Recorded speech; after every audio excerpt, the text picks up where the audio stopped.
m'appelle Joanie, j'ai 26 ans, puis je viens de Montréal. En fait, c'est ma voisine qui entendait des cris qui venaient de mon appartement. Elle a appelé et elle a signalé. Les facteurs qui ont été considérés par la DPJ étaient plus ma mère qui était violente et aussi j'ai été victime d'agressions sexuelles. Par rapport à la violence que j'ai vécue, ma mère, elle était mère monoparentale, puis aussi était à bout de ressources sur comment faire avec un enfant qui était TDAH puis qui avait pas de médication en fait. La première fois, j'ai été placée, on m'a placée dans un centre jeunesse pendant 30 jours, le temps d'attendre une autre famille d'accueil. Cependant, à cet âge-là, j'étais pas vraiment consciente de ce qui se passait. Quand on m'a enlevée à l'âge de 7 ans, tout ce que je me souviens, c'est que je tenais le coup à ma mère.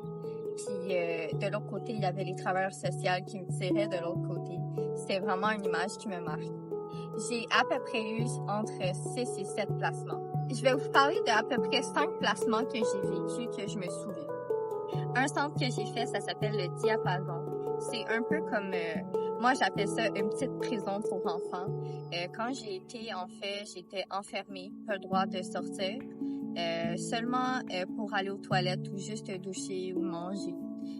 Quand que tu voulais sortir, il fallait que tu passes un signet en dessous de ta porte et les intervenants le voyaient, ils ouvraient, puis c'est ça.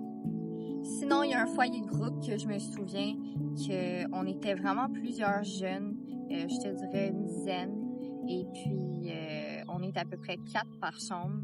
Fait que je peux vous dire que des fois, quand que je voulais avoir mon intimité, je l'avais pas trop. Et environ vers l'âge de 9 ans, j'ai eu une autre famille d'accueil, en fait, que je suis restée pendant 4 ans à Saint-Constant.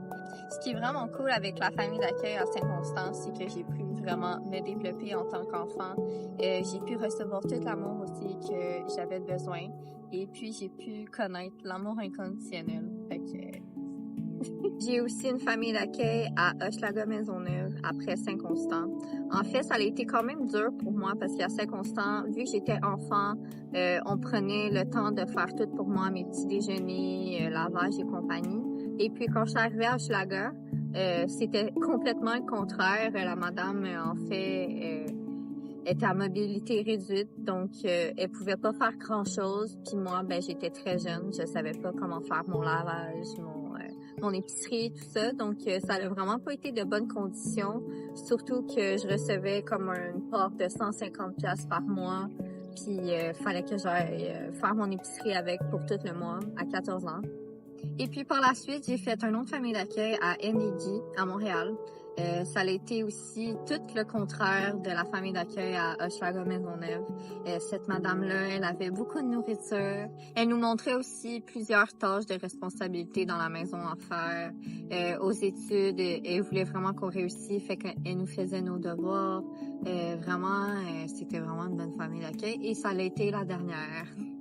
À l'âge de 16 ans, j'ai eu l'opportunité de retourner chez ma mère. Moi, qui étais toute jeune, qui avait perdu ses parents, je rêvais donc de retrouver l'amour de ma mère. Donc, c'est arrivé, mon souhait est arrivé. Puis, on s'est retrouvés, puis on s'est pas lâchés depuis.